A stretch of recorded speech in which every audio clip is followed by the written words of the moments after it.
Welcome, everyone. We're going to just wait another moment here, let some folks pop in, and then we'll get started with this evening's community conversation with Pastor Holly Strickland.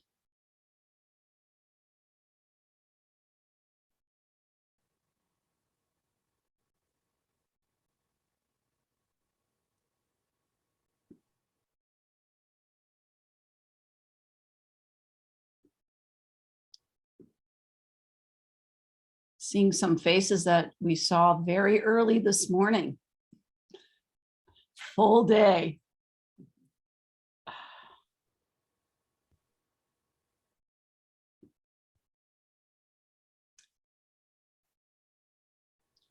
Pastor Holly, if you're ready, let's get rolling. That would be great. Good evening. Welcome to MLK Saratoga's 7th Dr. King Celebration Weekend and the very first community conversation of the weekend, which will be followed a little bit right after.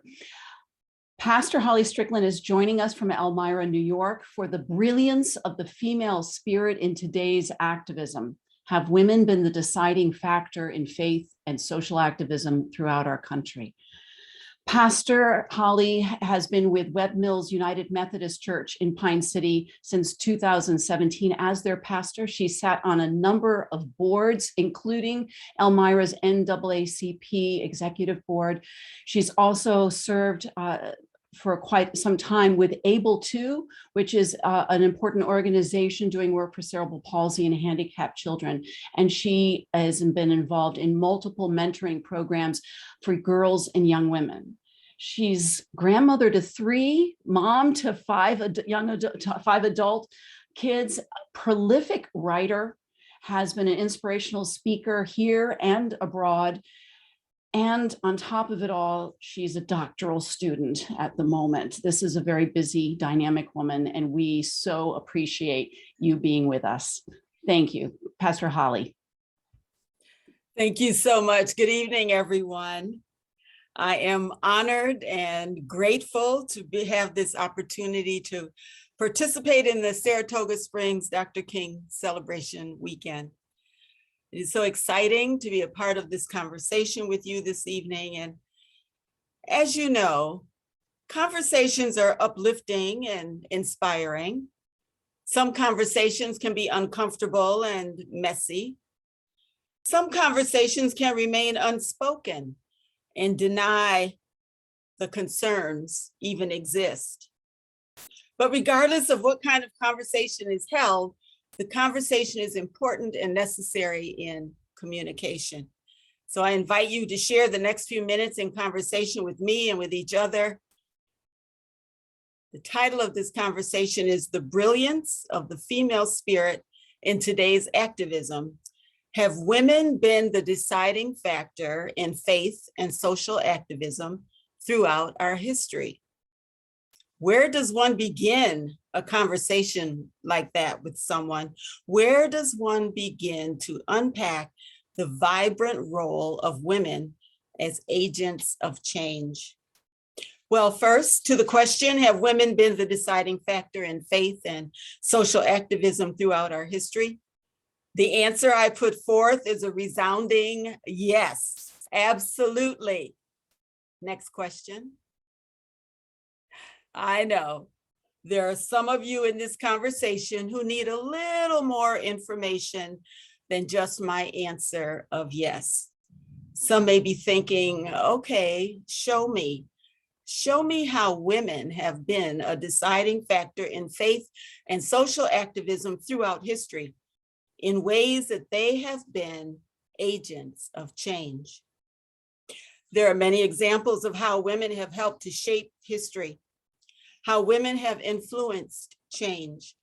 Many of their stories remain untold. Let us go back to earlier times when women were at the forefront of what was happening around them. For example, there are many stories in the Bible that illustrate how women were instrumental in being change agents and making changes for those around them. I first think of Deborah. She was a prophetess, a wife, and a judge. Her story can be found in the book of Judges, where we find that she was the fourth judge during the days before Israel was ruled by kings. She is the only female judge over all of Israel mentioned in the Bible. She would sit under a palm tree and bring judgments to those who needed wisdom, revelation, and discernment. She trusted God and obeyed his commands. Judge Deborah was a busy woman. We are told in Judges 4 that she held court under the palm of Deborah in the hill country of Ephraim, and the Israelites went up to her to have their disputes decided. She was respected because of her faith, her fairness, and her concern for the ill treatment of her people who were suffering from enemies. She was a military leader who helped to win the war when the Canaanites, due to her strong leadership skills. There are women of faith who have shaped the path of this country. Time will not permit me to delve into the many names that deserve to be listed and their stories shared. I will offer a few names, though, with the hope that you will continue these conversations with others. Harriet Tubman. Born a slave on a plantation in Maryland in the early 1820s, Harriet Tubman was called to lead her people out of slavery and north to freedom. Guided by her faith in God, the North Star, and the Underground Railroad system, Harriet was able to lead about 70 people to a changed life. This despite a price on her head and a medical condition that caused her to fall asleep at any time without warning. She also served during the American Civil War as a cook, a nurse, a spy for the Union Army. And she was the first woman to lead an armed expedition at war in Cambahee Ferry, where more than 700 slaves were gained and given their freedom. She was an activist in the struggle for women's suffrage. And then there's Mary Jane Mccloud Bethune, an educator who was born in 1875 on a plantation in South Carolina. She was born free in her family because of the Emancipation Proclamation of 1863. But she soon realized that one important difference between Black and white people was that white people could read and become educated, whereas Black people were denied those things. She was instrumental in helping Black people learn to read and gain an education. Her school, now known as Bethune-Cookman College, serves thousands of students from all over the world, with the school motto being, "Enter to learn, depart to serve." Not all women who are agents of change are famous and well-known in the history books. Many dwell among us in our day-to-day lives, in our families, in our communities, and in our churches. Growing up, you may each remember women who made it their business to see that people were treated rightly in the community. They were often vocal and stood up for those whose voices were not being heard. That was the woman who would take you to your meetings, your doctor appointments, and the legal hearings to help you ask the right questions and get what you were entitled to. They served as advocates. They actively became involved and worked to make changes for the better. They may have marched, carried signs, picketed, protested, given letters that they wrote to the editor of newspapers, and gathered people together to protest social wrongs. You may also remember other women or groups of women in your community who helped mothers with childcare needs, preparing meals, and offering advice on how to handle your teenagers. They often shared what they had experienced in their own lives. They told their stories. I remember my own mother who would drive neighbors to the grocery store because our family had a car and they didn't. I remember her buying extra gifts at Christmas time for elderly neighbors and visiting them because they had no family to share the holidays with. Also in families, I'm sure many of you can recall someone in your family who was an example of a strong woman an advocate. It could have been your own mother, grandmother, sister, auntie. But these women used their voices to right the wrongs in the family. She was not afraid to call out if they were not treating someone right. She was the one who would tell it like it is. No holds barred. Half the family would be upset with her and the other half of the family were in her corner. Think of that family reunion or birthday party or wedding where someone was upset about something and let everyone know it. Often they created change in ways that forced others to pause and take a closer look at what family members were doing and the direction the family was headed. Some women are what we call the rock and the anchor of a family. It may be a relative who acts as a family historian or a matriarch to the generations. In my family, it was my grandmother, whom we called Mumsy, and my godmother, named Aunt Jenny. They were longtime best friends, original BFFs. These women of God were faithful in role models and examples of being godly women.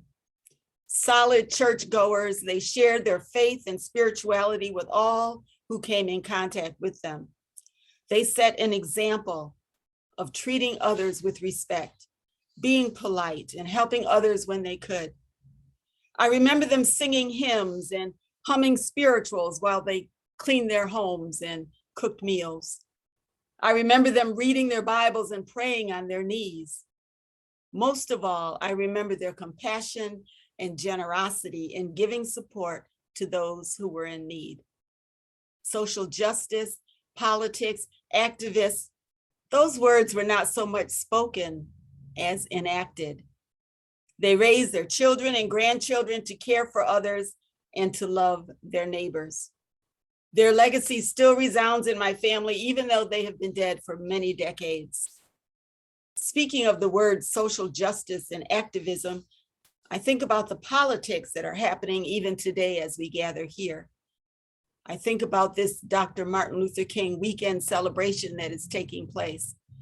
There are a variety of events that have occurred earlier today that have been inclusive and directed towards social justice and equality. And I hope that you've been able to participate in many of these opportunities to learn more about what is happening in this country and how we can make changes for the better. The idea for this conversation came immediately after I was invited to be a part of this event. The words feminist, womanist, and God came to mind. So I sat with those three words. I pondered what those words meant to me. As an English teacher and educator, I think definitions are important in conversation. It helps to clarify or frame what is being said and better understand what the speaker is saying. Feminism is about change. It involves a wide range of movements in the society that help to define and establish equality of the sexes in those areas that were responsible for and promoted the male point of view and paid little or no attention to stereotypes that were important to women and girls. Feminists and feminist movements have inspired and caused changes in women's rights to vote, to hold public office, to earn equal pay, to own property, and to have equal rights in marriage, just to name a few of those campaigns. There are other areas where feminists have forced change, including the use of gender-neutral language, protection from domestic violence, sexual harassment, and assault. Criticism of feminism has emerged, including only looking at the needs of white, middle-class, educated, heterosexual, or cisgender lens for action. Womanism is also about change. Womanism is a form of feminism used to differentiate between feminism associated with white women and their needs and Black women. Womanism is based on the needs of Black women that come from historical and daily experiences of being a Black woman. Womanism is a focus on the contributions and abilities of Black women by believing in and respecting their unique roles in society.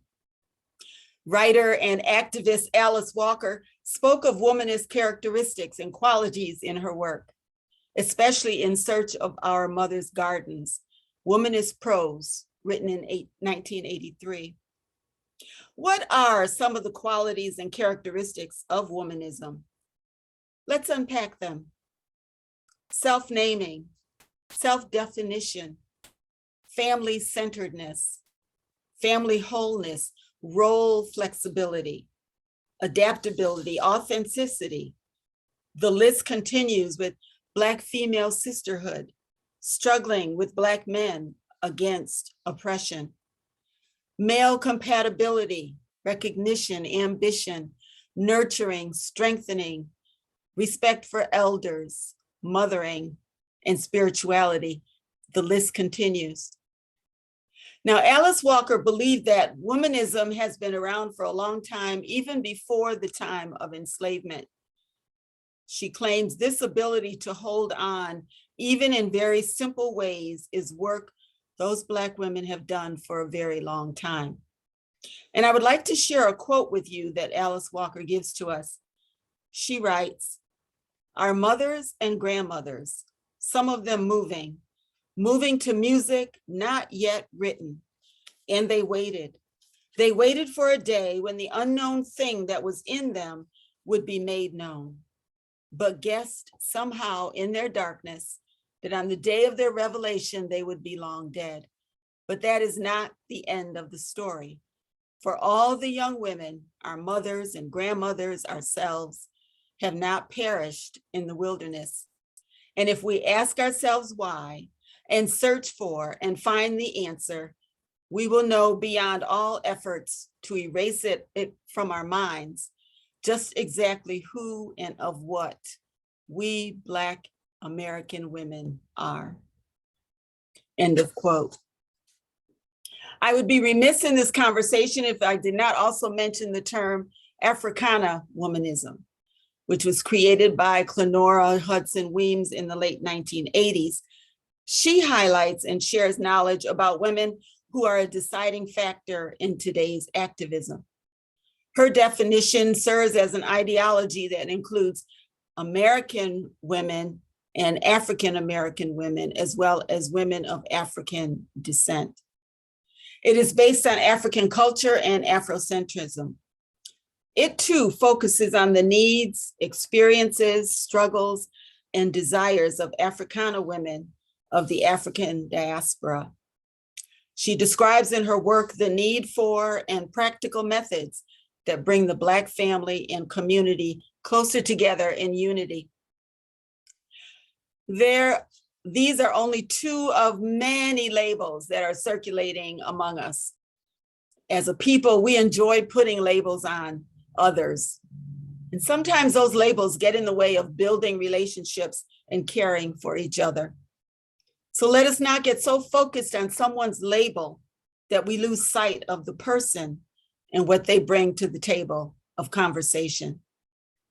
As a preacher, teacher, parent, grandparent, sister, aunt, writer, friend, I file under many labels. Labels are ways to identify who I am and the multiple roles I share with others in relationship and who identify with me. There is one label that I place above all others: woman of God, a believer created and designed in the image of God, Imago Dei. And before I close, I want to highlight three other women who were agents of change. Three women who were willing to let their brilliance shine forth and make a difference to change the lives of others. I recently read the book, The Three Mothers by Anna Malika Tubbs. It is a newly published book that shares an important message about three mothers named Alberta King, Louise Little, and Bertis Baldwin. They are the mothers of Martin Luther King Jr., Malcolm X, and James Baldwin, respectively. I highly recommend this book because it is a reminder of how we often forget about the women who have played important roles in creating a legacy and making a difference. The legacy of these three mothers does, of course, include the historical impact that their sons have given to us. But it is even more than that. In each mother's way, in their own way, they shined their light on social justice, equality, and activism. They raised families that learned the importance of knowing Black history, having a spiritual foundation, being a voice for those who are oppressed and marginalized, and working within the community. Their work was done because they were the subjects of racial inequality, systemic racism, Jim Crow laws, white supremacy groups, lack of opportunity, and the civil rights movement. They fought actively for Black mothers and Black families within the Black community. They understood the need for a world where their children would be accepted and not judged by their skin color. Where do you think Dr. King got the idea for his I Have a Dream speech given in Washington, D.C. in 1963, when he said, and I quote, "I have a dream that my 4 little children will one day live in a nation where they will not be judged by the color of their skin, but by the content of their character. I have a dream today." End of quote. You know, he heard his mother pray those words and those thoughts and say those words to her children. She made it her business to raise her children with character on the wings of those prayers. Because of these 3 women and others, who they were and how they lived their lives, their legacy continues to bring light to social conditions and raise the consciousness of what is influencing humanity. The brilliance of their female spirit continues in today's activism.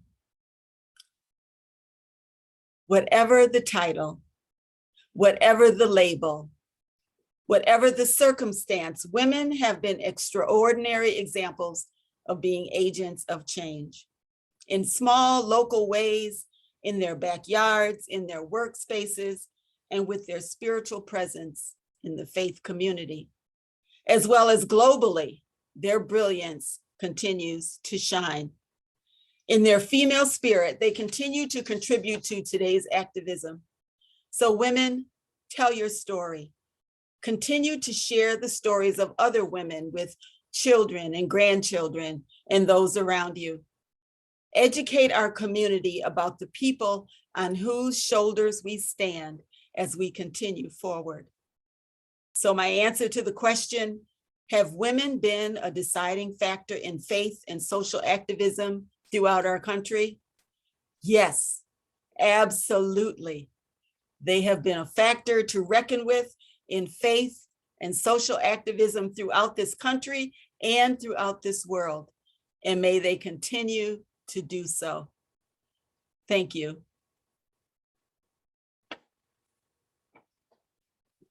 Beautiful, thank you. I am putting into the chat the book, The 3 Mothers, so people can have easy access. Oh, Thank you. You know, I continue to be humbled by how much there is to still learn. You know, there were stories that you shared that are new to me, including from the Bible, just a wonderful connecting. We'd like to open this to a conversation with Pastor Holly. And we have some folks still joining the room. If you could raise your hand, we'll try to do it that way. Everybody's done a beautiful job of staying muted. Thank you very much.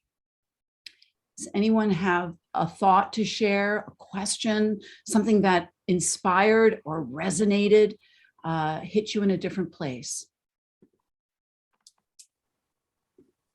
Everybody's absorbing, processing.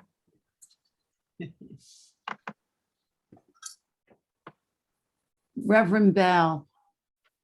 I know I see a hand, but I'm not It's sure if yours. it's tilted right. I think it's yours. I give up on these things sometimes. First of all, Pastor, it's good to see you, and Likewise. good to be able to ferret through some of the comments that you had in terms of faith and activism. I was just maybe two questions. One is I'm just wondering how do you see faith and the role of faith impacting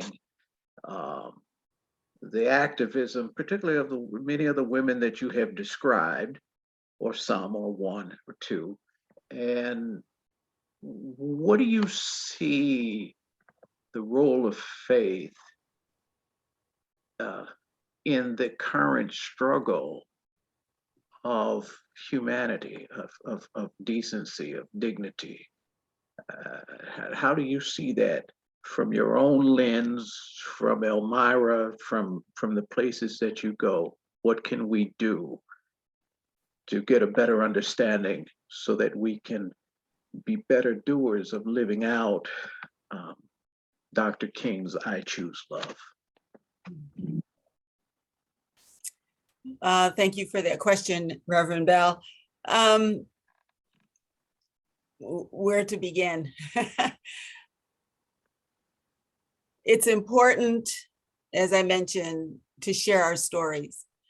And by that, I mean being able to share how you're still going, what you do and how you lead and live your life is because of your belief in a higher power, or your belief that you can make a difference in how you treat people and how you welcome people,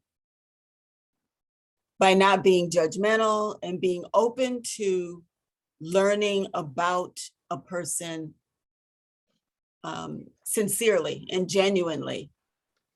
As I mentioned, with using labels, sometimes just having a label serves as a wall, a barrier.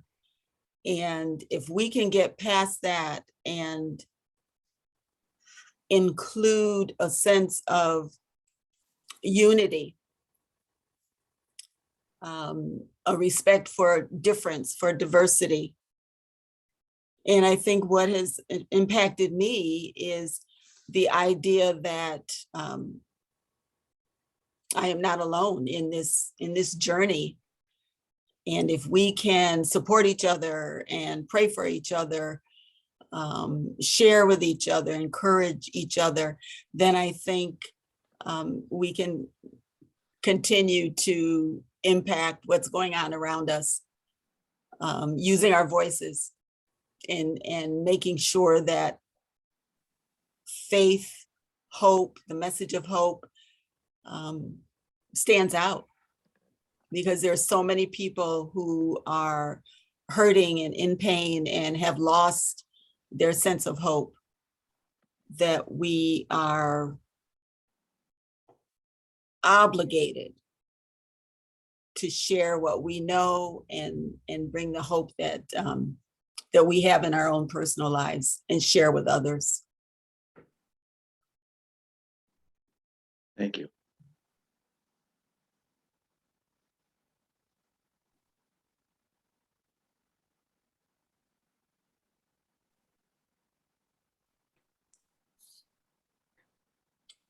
Leslie, are you calling on people? Excuse me? I'm sorry, are you calling on people? Oh, I'm trying, I'm Just jumping in. scrolling, looking for hands up. Pat, I jump was hands in. up, but it was my real hand. Oh. Thank you for hosting this. You're jumping in. Reverend Strickland, thanks for presenting to us. I find one of the things I'm most troubled by lately is the hijacking of faith in quotes, by those who are preaching hatred. So a neighbor up the street from me, I live in the Adirondacks, the neighbor has a huge Confederate flag and right next to it, a life-size angel. Everywhere we see it, the swastikas and the crosses combined. And so I think, I don't know, it's just of concern to me how it's been hijacked. Like the flag has been hijacked by people who don't seem to represent what we think this country was founded on. So I'm wondering what thoughts you have on how we counter the hijacking by presenting a different view of what having faith looks like. Yeah, it saddens me that we see so much politics in our neighborhoods. The giant angel and the Confederate flag, and all of that. I struggle with that. And what keeps me looking forward and looking up is that the only way it's going to change is with those of us who believe in faith and who are following a lifestyle that is compassion and love and inclusive of others, is we just have to keep using our voices to teach the younger generations. In my doctoral work, the generations keep increasing of the unchurched. People who are considered nuns, N-O-N-E-S, because they're not affiliated with any spiritual connection or denomination.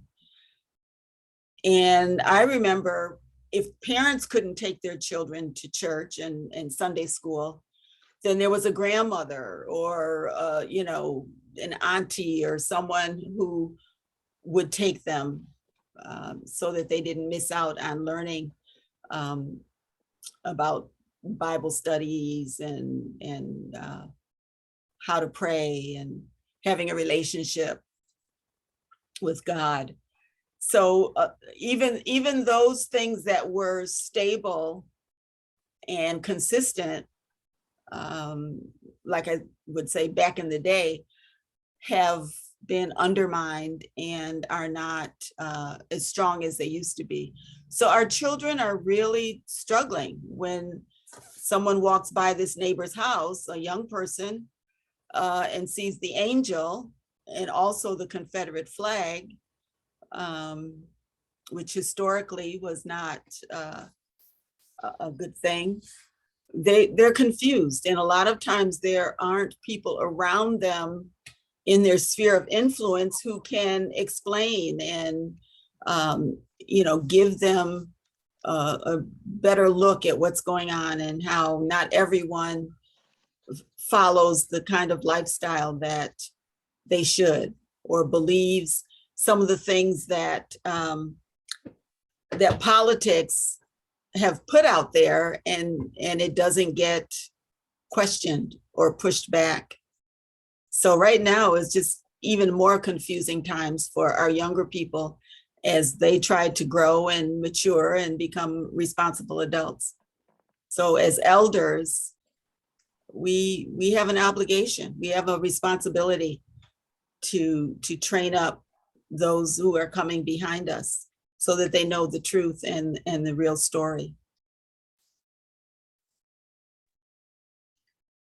I'm reflecting on something you said early in your talk that really struck about the importance of bringing definition into our conversation. And this is one of those moments that how do we bridge to our children and our neighbors? And what is it that you mean tell me what the definition of this is. Now, those of us driving by our neighbors don't have that opportunity very often, but it is an opening to understand what's meant by the Confederate flag next to the angel, and perhaps an opportunity for someone to stop and reflect. What do they mean by that? I thought that was really a wise piece that you brought there, Pastor Holly. Thank you. Thank you.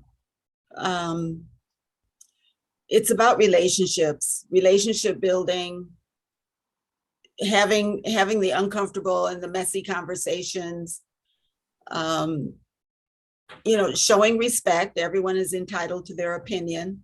You can agree to disagree, but I think having conversation and spending time over a cup of coffee and sharing what those symbols represent to that particular group or that person, and having a back and forth conversation where one person is not trying to persuade and beat someone over the head, but at least bringing awareness and knowledge, and in some cases maybe change because of the relationship and the willingness to have communication together.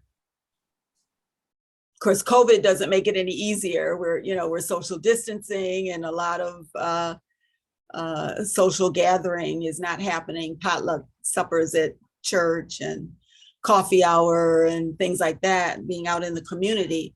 So it has been limiting, but there are still things that we can do on a smaller scale to start those conversations and to start understanding those relationships.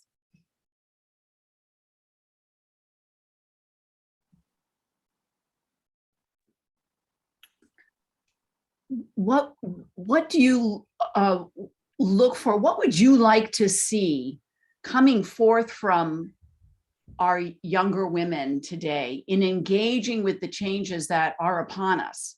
I'm just curious how you're seeing that, not just interpreted, but embodied by our younger women. I know that you work with a range of young people. Mm-hmm. I'd love to hear your thoughts on that. Well, thank you for asking about that. Yes, I have a real passion for children, and the older I get, I realize that our girls and young women often are at a disadvantage in forming relationships and mentorships with women who can offer pearls of wisdom or experiences in their story times. So what I really would like to see more of is a reaching out to these young girls and children in general, young people in general, so that they have someone that will listen, that someone they can talk with and learn from.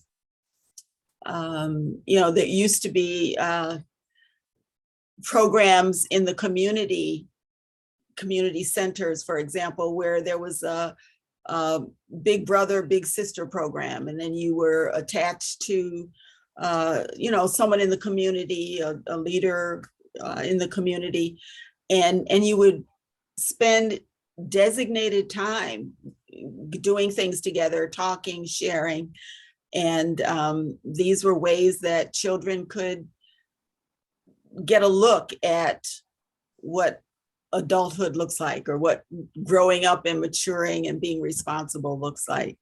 And unfortunately, with budgets and the sign of the times, a lot of those programs are no longer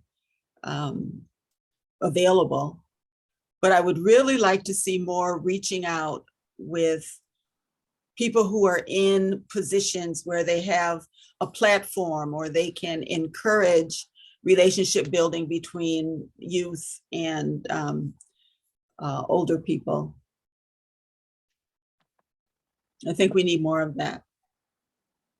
One of the young ladies that I've just fallen in love with is Amanda Gorman, a young poet who's surprised us with her brilliance and a wonderful voice that she's gaining all over this world, I would imagine. I see the struggle in your writings to have voice, and yet I see a lot of young people today, Black and white and brown and you name it, that are wrestling with common concerns of just survival, just making it in such a confusing world. You know, I mean, you've got hatred on every side. You've got CRT, you've got struggles, you've got shootings, you've got, you know, and this is a lot. This is a lot. And yet at the same time, we all risk annihilation from some type of nuclear war.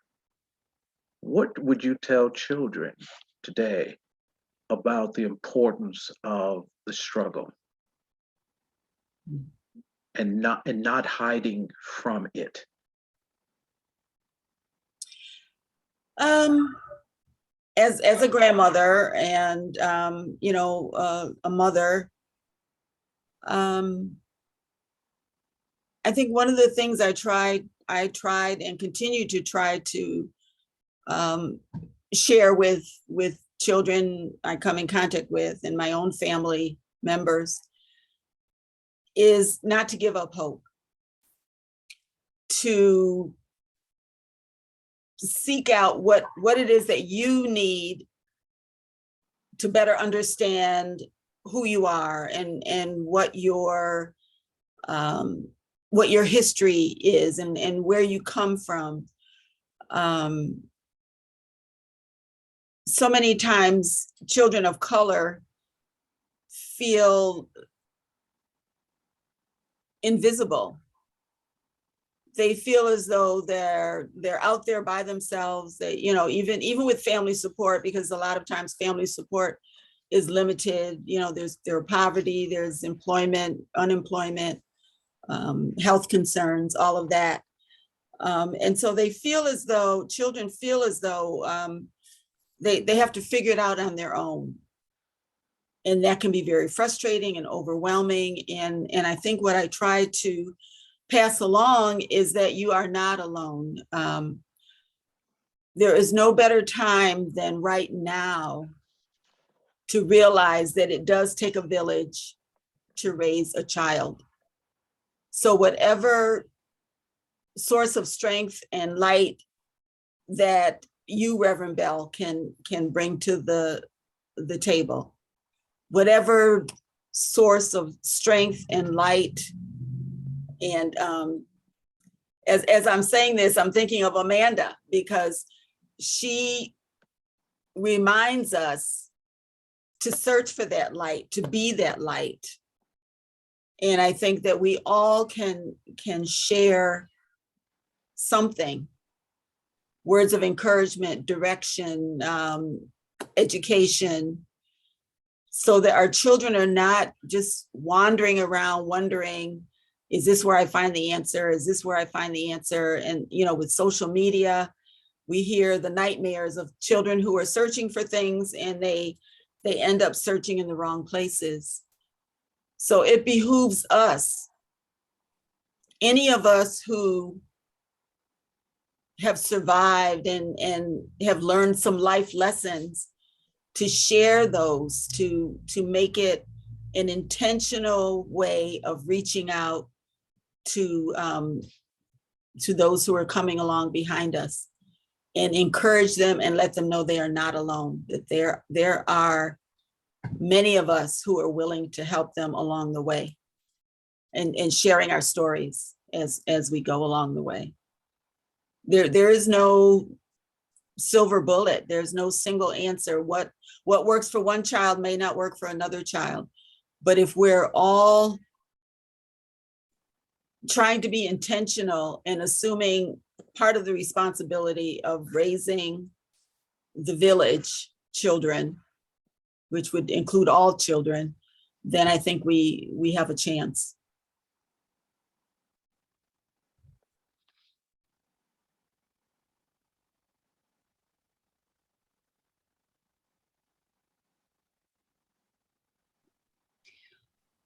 We have another roughly 5 minutes. I'd love to open the floor to anyone else who'd like. Pat, would you like to jump in? I'm finding myself concerned about the distinction between the term feminism and womanism. Women historically have been divisive among themselves, oftentimes in movements, and the women's suffrage movement is a good example of that, as have some other movements. We're kind of good at being divided and conquered. So is there a term, my understanding is you were suggesting that feminism has pertained more to white women, sometimes to the exclusion of their sisters, and that womanism is a term that applies primarily to women of color. Is there a term that we should be moving towards that is more inclusive and embodies the female spirit, no matter what color? Mm-hmm. That's what I was referring to when I spoke about labels. Who cares whether you're a feminist or a womanist? You're a woman, and there are things that you are empowered to do and to change. It's society that wants to put labels on everything and put people in a box.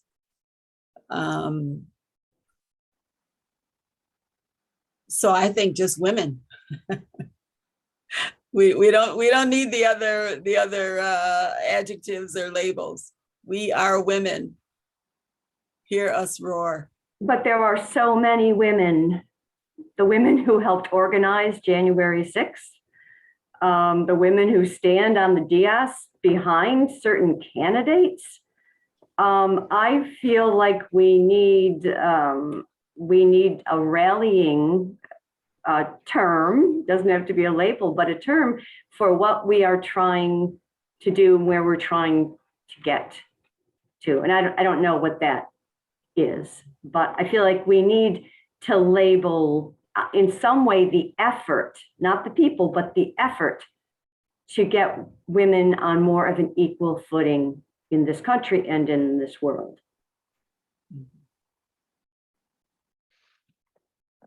Can I just draw on a couple things that bring you together? The 2 points that brought you together was the whole idea of the patriarchy and gender. Those were the 2 things that unified you, but there was a type of sexism that a Black woman had to the exclusion of white women that differentiated the struggle for Black women.